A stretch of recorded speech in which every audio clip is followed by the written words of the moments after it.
copines, aujourd'hui je vous retrouve pour un nouveau genre de vidéo, je vais vous parler de nutrition.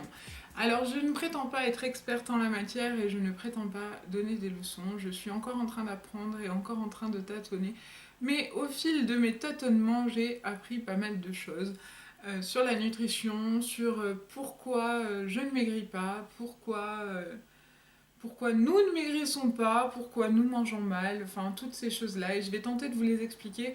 Et très honnêtement, j'arrête pas de le répéter, si j'avais su tout ça avant de me faire opérer, je peux vous assurer que j'aurais jamais fait l'opération, et je ne comprends toujours pas pourquoi lorsqu'on parle d'obésité, personne ne vous explique toutes ces choses-là, personne ne vous parle du métabolisme de base, personne ne vous parle de la dépense énergétique journalière.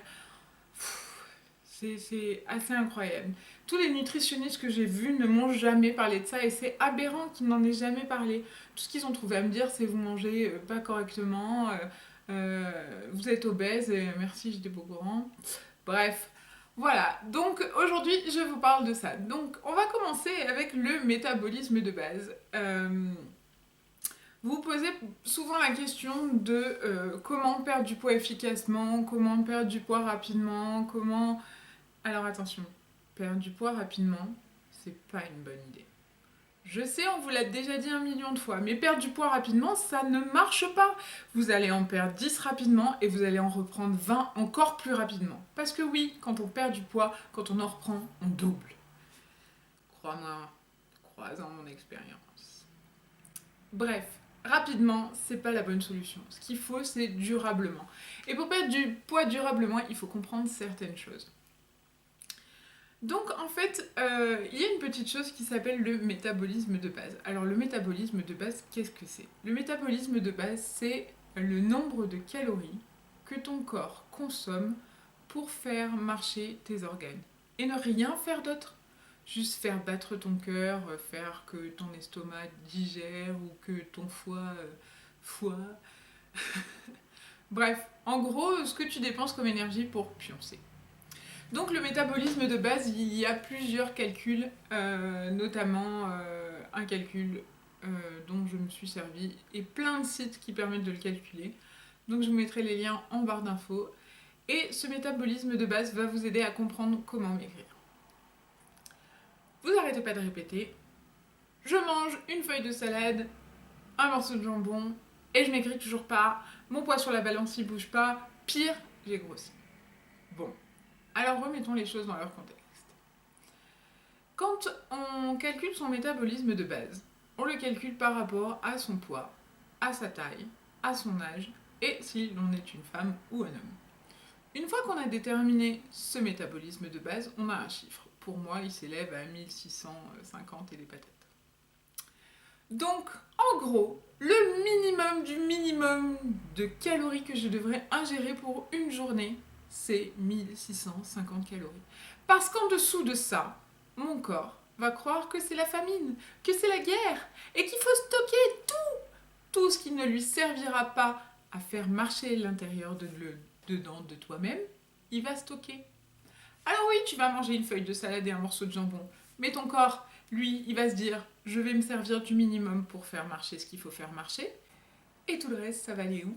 Eh ben ça va aller dans tes cuisses, dans tes fesses, et partout où il faut pas, quoi. Bref, donc en gros, une fois que tu as calculé ton métabolisme de base, tu sais le minimum des calories qu'il faut que tu manges. Mais c'est pas terminé, sinon ce serait trop facile. Quand tu te lèves le matin et que tu vas bosser, et selon le boulot que tu fais, eh ben, tu vas dépenser des calories en plus. Et ça, c'est la dépense énergétique journalière, la DEJ.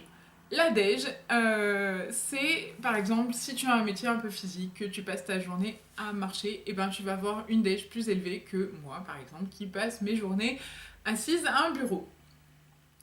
Mais si tu rajoutes à ça du sport, et ben tu vas augmenter ta DEJ. Donc en gros, tu vas finir ton petit calcul et tu vas calculer quelle est ta dépense énergétique journalière. Donc le nombre de calories qu'il te faut pour ton métabolisme de base, auquel va s'ajouter le nombre de calories qu'il te faut pour vivre toute ta journée, pour bosser, pour réfléchir, pour marcher et pour faire ton sport. Alors pour moi, vu que je me suis mise au sport, j'arrive à un total calorique de 2200 calories, un truc comme ça. Je ne me rappelle plus exactement. J'ai pas de chiffre en tête. Mais ça, c'est propre à chacune. Il faut pas faire comme moi. Forcément, je fais 1m72, je pèse 85 kg. Donc, si tu fais comme moi et que tu fais 1m60 et que tu fais 60 kg, eh ben, t'auras pas le même résultat que moi. Et si tu manges comme moi, bah, tu risques de grossir. Bref. Donc, une fois que tu as fait ton calcul, tu sais quelle est ta dépense énergétique journalière. Ça s'arrête pas là. Ce serait trop facile. La dépense énergétique journalière, c'est le chiffre que tu as qui va te permettre de savoir comment manger. Donc ce chiffre-là, si tu manges exactement ta dépense énergétique journalière, ton poids, il va rester le même. Il va pas bouger, tu vas ni grossir ni maigrir. C'est le poids pour rester stable. Si tu manges au-delà de cette dépense énergétique journalière, tu vas prendre du poids et donc du gras. Et si tu manges en dessous de cette dépense énergétique journalière, là, tu vas maigrir. Par contre, tu ne dois pas trop descendre en dessous de cette dépense énergétique journalière. On compte un maximum de 500 calories en moins. Donc, par exemple, moi qui suis à 2200 calories, je dois manger 1700 calories, puisque j'ai baissé de 500 calories pour pouvoir maigrir. Là où ça se complique pour moi, c'est que je suis opérée de l'estomac et manger 1700 calories par jour, comment vous dire, c'est un peu compliqué. Bon, alors toi, tu as fait ton calcul, et là, tu as compris que tu devais manger correctement. Tu devais manger un certain nombre de calories. Mais c'est pas terminé. Ce serait trop facile. Oui, tu dois manger un certain nombre de calories, mais pas n'importe quelle calorie. Autant dire que si tu vas au McDo tous les jours et que tu manges tes 1700 calories, par exemple, comme pour moi, eh ben, c'est pas génial ni pour ta santé, ni pour la perte des kilos.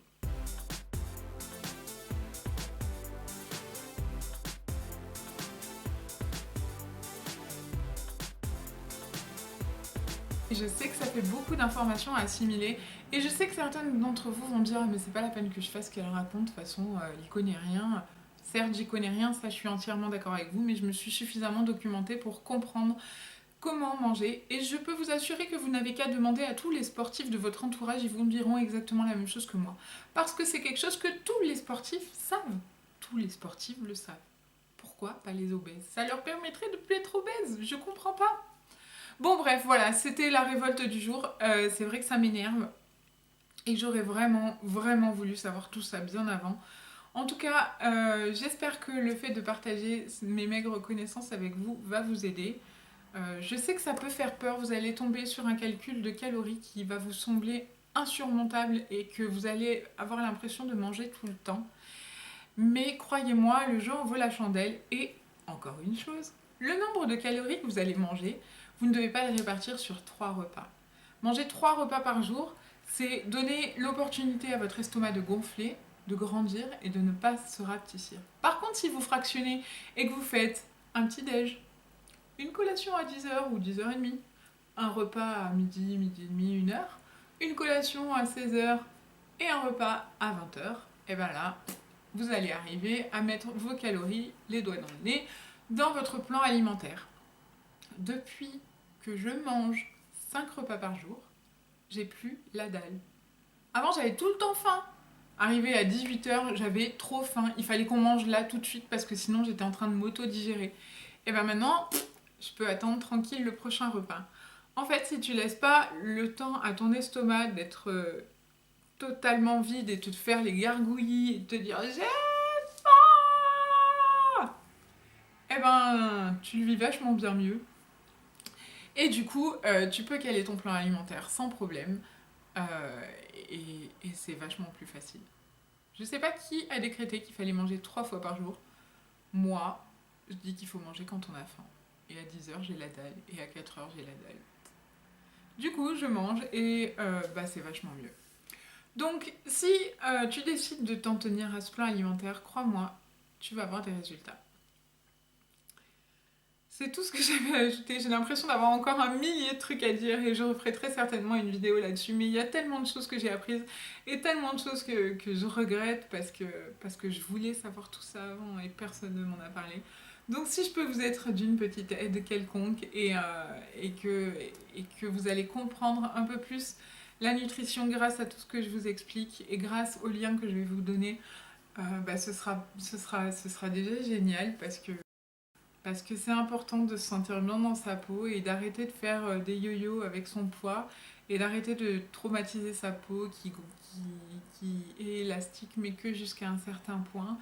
Et, et voilà. Et surtout, arrêtez de vous affamer parce que s'affamer, ça mène à rien, ça n'aide pas à maigrir, ça va vous permettre au mieux de perdre quelques kilos et de les reprendre aussi vite. Et, euh, et au pire, ça va vous empêcher de faire votre sport correctement, d'être opérationnel.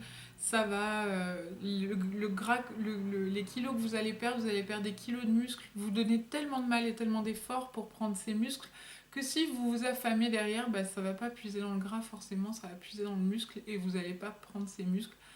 Donc, euh, donc voilà, essayez de bien comprendre tout ça. C'est pas pour faire, je sais pas, de l'endoctrinement ou même si c'est vrai que depuis que je me suis mise au sport, j'ai l'impression de faire partie de la secte des sportifs. Mais voilà, il y a beaucoup de choses à comprendre. Je vous invite à vraiment lire tous les liens que je vais vous mettre et à essayer de comprendre par vous-même. Et puis ben, comme ça, vous allez perdre les kilos dont vous souhaitez vous débarrasser. Vous ne serez pas fatigué, vous ne ferez pas des malaises en faisant votre sport. Donc à l'arrivée, ben, c'est que du bonheur. Donc ça vaut le coup de comprendre et connaître tout ça. J'espère que ça va vous aider. J'arrête de parler parce que j'ai trop de choses à dire. Je vous fais plein de gros bisous et en attendant la prochaine vidéo, je vous dis à très très vite mes copines. Ciao ciao.